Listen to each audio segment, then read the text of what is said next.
Figueres.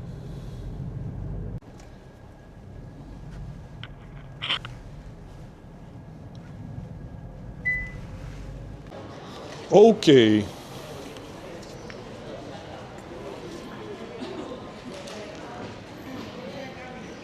Salvador Dali Museum. Hello, how are you? Like one ticket for 16.15. Bilieto kaina 20,50 € ir tikrai labai lengva papult. Hola. Muchas gracias.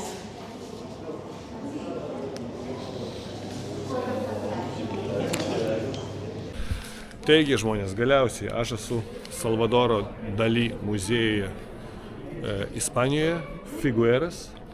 Nežinau, ar čia bus atskiras epizodas ar ne, bet neriam į šitą grožį ir tikiuosi jums patiks, ir tikiuosi man patiks. 20,50 € bilietas. Man pasisekė, aš ėjau per 3 minutės, bet šiaip kaip suprantu, eilių būna.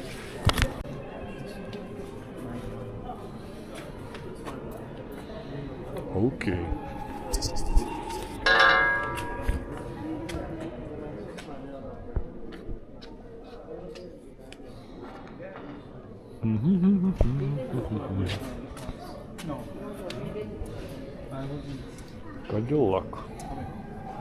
Kadilak. Visur yra ženklai, kad negalima fotkinti. Va, pažiūrėkit. Tai jeigu negalima fotkinti, tai filmuot gal galima, ašgi nefotkinu.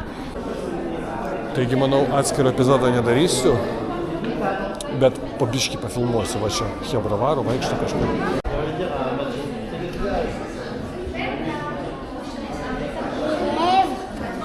Kodėl negalima filmuoti? Nieko čia man vadinė.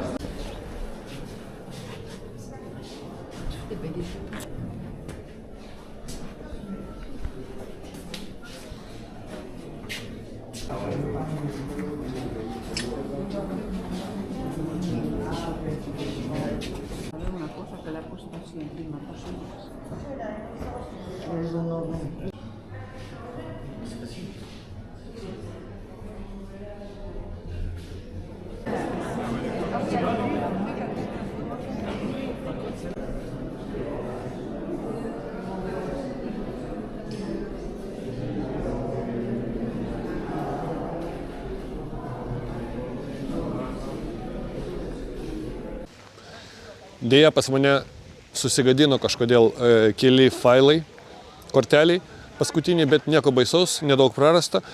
Dėl to aš noriu finalizuoti savo emocijas ir mintis apie Salvador Dali muziejų.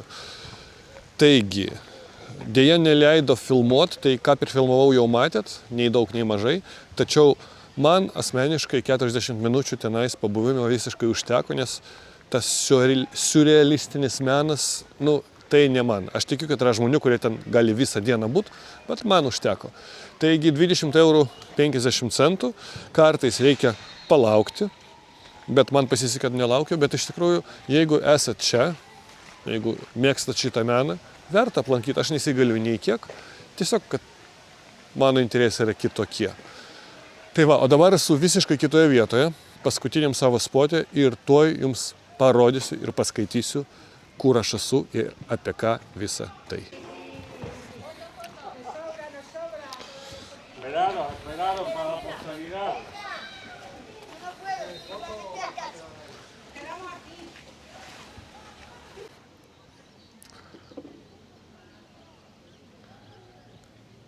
Taigi, geriai žmonės, esu ganėtinai unikalioj vietoj, matot kiek statybų, bet ne apie tai.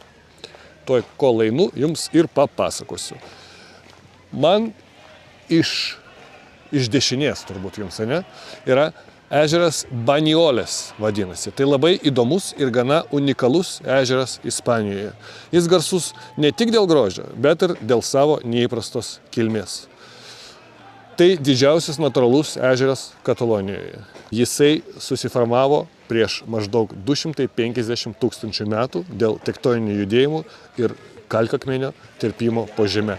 Vanduo ežerą ateina daugiausiai iš požeminių šaltinių, o ne iš upių. Po ežerų yra net keli povandeniniai šaltiniai. Kai kuriuose vietose gylis siekia daugiau nei 40-60 metrų. 1992 metais Summer Olympics ir klaimo rungtynės vyko būtent čia. Ežeras turi labai sinematinę atmosferą. Mediniai nameliai ant vandens vadinasi Peskueres, kalnai fone ir labai ramus vanduo. Tai va tie namukai. Nelabai jie ten mediniai, jie tokie nesuprasiu, gal jų dabar nėra, kad ne sezonas. O ten va iš tolo kažkas yra. Bet jo, atmosfera graži. Yra laivelis, kuriame sėdi žmonės, man atrodo, to jisai plauks. Ir jo, čia yra nedaug ežerų šitam krašte ir vat šitas yra toks cute.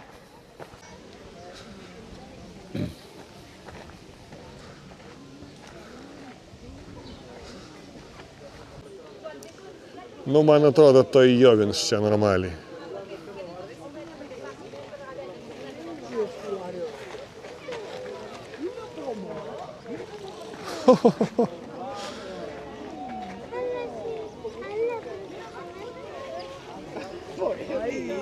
Lo que le han visto a los pollitos. Son despeingados.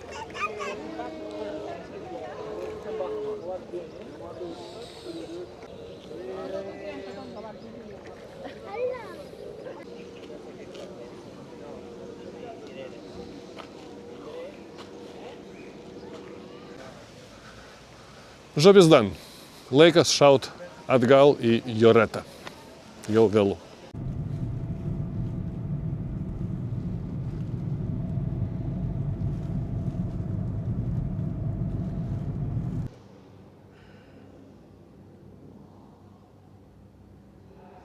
Ilga diena, daugiau negu 200 km pravažiuota, aplankyti 4 spotai faini. O dabar einu į restoraną su viltim apturėti labai skanią vakarėlį. Ne vakarėlį, o vakarienė. Vakarėlis po to.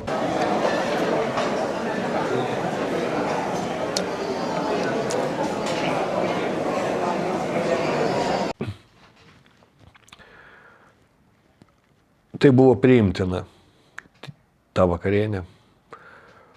Po valandos prasideda koncertas gyvas ir aš noriu labai tenais nueiti, bet žiauriai pavargau. Bet aš tik kem 8, tai turiu šitą dalyką pakelt dar.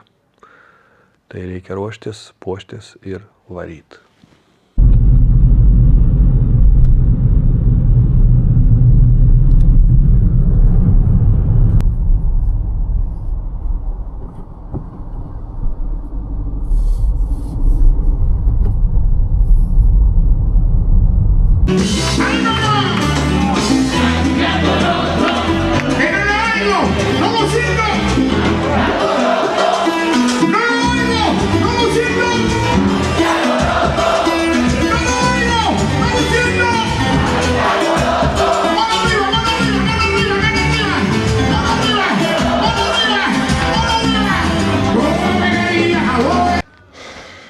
Trečia valanda ryto, matot, tūsas tęsiasi, dalį koncertą matėt, bet aš tikrai labai esu pavargęs. Atvažiavau čia su mašina ir jau šaunu namo miegot, nes,